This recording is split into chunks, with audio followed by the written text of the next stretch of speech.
The sound, the wonderful lav, that same film, I was mic'd and we drove over to another location and I didn't realize. And I was like, ooh, that boy's cute.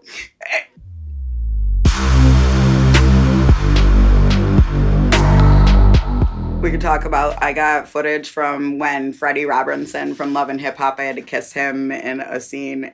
We had a sex scene. And the sex scene though is like wait, are you recording? Yeah. Okay. I was like, wait, don't miss this. Okay. So one of my good friends is Smash Hits. He works for Netflix. He works like on Dawn of the Dead and Sony, and he has a studio out in Jersey City. So he used to do a lot of short films and stuff before he started working for Netflix. Obviously, we all get our foot wet somewhere. And he had a lot of great contacts, like Love and Hip Hop and stuff. And so Freddie Robinson was a friend of his. And he's like, Michelle, I'm going to have you, do a scene with him. I'm like, cool. He's like, I'm going to have you do a sex scene. I'm like, no. Okay, so the sex scene with Freddie Robinson from Love and Hip Hop, that was in the bathroom stall. And so basically, we're nerds and it's our first time and we're drinking pineapple juice and we're so excited because we think we're drunk or whatever. And he's supposed to be putting it in and he thinks it's in and the willy is in the toilet. And I'm like, no, it's not in. Sorry, bud. Sorry. That's a little cold. It's supposed to be warm. That's cold. So, that was a fun scene with Freddie. Great footage. Okay, but it was just, sometimes you meet people and then a sex scene on top of it, it's so awkward. And then you're in the middle, a bathroom stall and, oh, great one.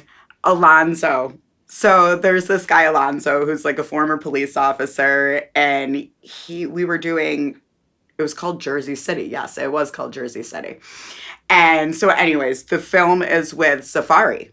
The scene is literally, I get carjacked. And I get into method acting sometimes. And so I tell the dude, I'm like, drop me. Okay, literally drops me one time. Now, mind you, the whole parking garage knew about everything. Done. He opens the door or whatever, he's going to take me out of the car. And he literally physically picks me up and boom. The whole building heard it. They shut it down. That's how bad it was. And there was insurance. There was everything. But the parking garage was yeah, no. He dropped me. I wasn't bleeding or anything, but I'm telling you, I was just okay. You know what I mean? Time to drive. And then I drove back to Syracuse with Tammy in the car. I think Lakeisha was with us. I don't even remember. Or maybe Clyde or somebody, but there was B.A. Shut. That's who it was. But there was a couple of us in the car, And then I get back 4 days later. Finally, I'm like, ooh, I should probably go to the...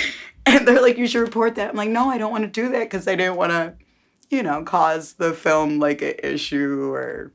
My little egg was okay for a few days. I don't think I'm the same sense. No, I'm just kidding. It was right around the time he got robbed because at the premiere, Alonzo, like I said, was a former police officer. He brought all these people in.